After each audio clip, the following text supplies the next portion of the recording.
السلام علیکم ورحمۃ اللہ وبرکاتہ۔ اللہم صلی علی سیدنا محمد وعلی آل سیدنا محمد بعد کل داء و بعد کل ذرۃ و شفاء۔ عزیزان گرامی، نماز حاجت دعاؤں کی قبولیت، حاجتوں کے پورا ہونے کے لیے ایک مجرب نسخہ نماز حاجت ہے۔ اب مجھے رات سے تقریباً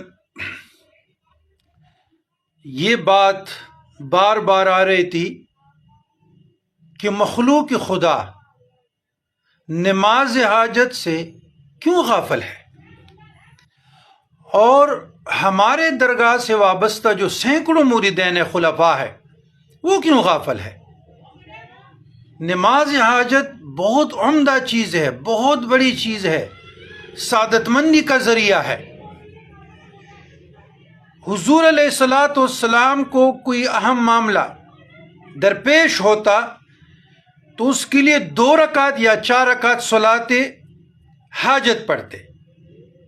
حدیث شریف میں ہے، پہلی رکعت میں سورہ فاتحہ کے بعد 3 مرتبہ آیت الکرسی پڑھے، باقی 3 رکعتوں میں فاتحہ کے بعد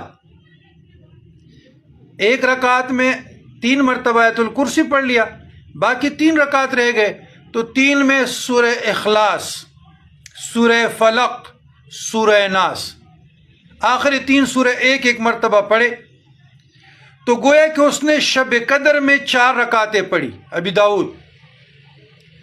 ایک اور حدیث میں آیا ہے کہ حضور علیہ السلام نے ارشاد فرمایا، جس کی کوئی حاجت اللہ تعالیٰ سے ہو، یعنی اللہ کی طرف ہو یا کسی انسان کی طرف، تو اچھی طرح وضو کرے،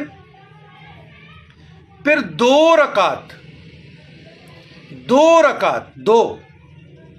یہ دائیں سے کروں، 2 رکعت صلاۃ حاجت نماز پڑھ کر اللہ تعالیٰ کی حمد و ثنا کرے اور نبی کریم صلی اللہ علیہ وسلم پر درود بھیجے۔ حمد و ثنا، الحمدللہ رب العالمین سورہ فاتحہ پڑھے، یا سبحان ربک رب العزت عما یصفون وسلام علی المرسلین والحمدللہ رب العالمین، پھر تاجدار کائنات صلی اللہ علیہ وسلم کے اوپر درود بھیجے، درود ابراہیمی بھیجے۔ اور اس کے بعد یہ ترمذی شریف میں بھی دعائی ہیں اور غالباً اور بخاری میں اور حدیث کی کتب میں آئی ہیں، تو اس کی ریفرنسز میں ہم نہیں جائیں گے، دعا میں کوٹ کرنا چاہتا ہوں۔ یہ دعا پڑھیں، بسم اللہ الرحمن الرحیم، لا الہ الا اللہ الحلیم الکریم، سبحان اللہ رب العرش العظیم والحمد للہ رب العالمین، اسألک موجبات رحمتک وعزائم مغفرتک والعنیمۃ من کل بر والسلامۃ من کل اسم لا تدع لی ذنبا الا غفرت ولا ہما الا فرجت ولا حاجۃ ہی لک رضا الا قضیت یا ارحم الراحمین۔ یا ترمذی کی یہ دعا پڑھیں، اللہم انی اسألک واتوجہ الیک بنبیک محمد النبی رحمت یا محمد انی قد توجہت بک الی رب فی حاجتی حاضی لتقضی لی اللہم فشفع فی۔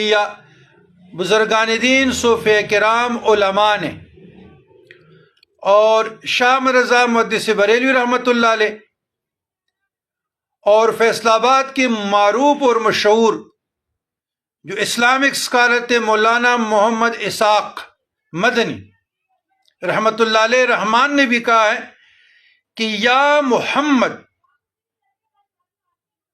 محمد امتی کے لیے جائز نہیں کہ وہ یا محمد اسے پکارے، تو یا رسول اللہ۔ تو ادھر یہ حدیث میں یا رسول اللہ پڑھے، یا رسول اللہ انی قد توجہت بک الی ربی فی حاجتی ھذہ لتقضی لی فشفع فی۔ تیسری دعا، لا الہ الا اللہ العظیم الحلیم، لا الہ الا رب العرش العظیم، لا الہ الا اللہ رب السماوات و رب الارض و رب العرش الکریم۔ اگر یہ دعائیں یاد نہیں ہیں تو کتاب لے لے، اور جو نماز تراویح میں ہم پڑھتے ہیں جلسہ میں ہر 4 کے بعد، سبحان ذی الملک والملکوت، سبحان ذی العزت والعظمت والہیبت والقدرت والکبریاء والجبروت، سبحان الملک الحی الذی لا ینام ولا یموت، سبوح قدوس ربنا ورب الملائکۃ والروح، اللہم اجرنا من النار، یا مجیر یا مجیر یا مجیر، اور پھر صلاۃ بر محمد مصطفیٰ صلی اللہ علیہ وسلم پڑھیں۔ اللہ تعالیٰ سے حاجت، جو بھی آپ کی حاجت ہے اس کے لیے اپنی زبان میں دعا کریں، اپنی زبان میں آپ دعا کریں، اللہ تبارک و تعالیٰ سننے والا ہے۔ تو نماز حاجت میں سے غفلت نہیں ہونی چاہیے، نماز حاجت سے غفلت نہیں ہونی چاہیے۔ یہ جو 2 میں نے پہلے پڑھے یہ ترمذی و بخاری کی حدیثیں ہیں، اور یہ جو سبحان ذی الملکوت ذی الملک والملکوت یہ ٹکڑوں میں آیا ہے اور کسی صاحب خیر نے جمع کیا ہے۔ میرا مقصد ہے دعا کا، آپ لوگ دعا پڑھیں، اپنی زبان میں پڑھیں، اللہ سے جو وہ ایک حدیث میں آتا ہے کہ نمک کو جوتے کی تسمے تک مانگو، تو یہ لوگ کیوں غفلت کر رہے ہیں؟ نماز حاجت سے غفلت نہیں ہونی چاہیے۔ اگر آپ کو حاجتیں ہیں، آپ مانگتے ہیں، فقیر ہے، تو رب العالمین کے سامنے سجدہ ریز ہو کر مانگے نا۔ آپ کو بیماری ہے، آپ کو تنگ دستی ہے، آپ کو خوف ہے، گھبراہٹ ہے، بے چینی ہے، لیکن نام نہاد عاملین کے پیچھے آپ لوگ پھرتے ہیں جو قرآن و سنت سے دور ہے۔ دم رکیہ شرعیہ ایسے ہوتے ہیں، کتابیں بڑی پڑھیے، کتاب الاذکار و حدیثوں کے، اور آپ لوگوں کو میں دم رکیہ شرعیہ وہ جو اجازت کے ساتھ بھی دے رہا ہوں کہ دم درود اس پہ کرے، جو قرآن و حدیث سے ثابت ہے۔ تو میرا کہنے کا مقصد یہ کہ صلاۃ حاجت سے غفلت نہیں ہونی چاہیے۔ یہ حضور علیہ الصلوۃ والسلام لولاک لما خلقت الافلاق، بعد از خدا تو یہ قصہ مختصر کوئی معاملہ درپیش ہوتا تو 2 رکعت پڑھتے، صحابہ کرام پڑھتے، بزرگان دین پڑھتے، تو ہم کیوں غافل ہو جائے؟ یہ میرے بار 2 دن سے خیال آ رہا تھا کہ کیوں اس سے ہم غافل ہیں۔ غفلت نہیں ہونی چاہیے، اور انشاءاللہ تعالی جیسے جیسے ہم القاء ہو رہے ہیں ہم آپ کو جگاتے رہیں گے۔ اللہم ربنا آتنا فی الدنیا حسنۃ وفی الآخرۃ حسنۃ وقنا عذاب النار وادخلنا الجنۃ مع الابرار یا عزیز یا غفار یا رب العالمین۔ اللہم استرنا بسترک الجمیل وافوض امری الی اللہ ان اللہ بصیر بالعباد۔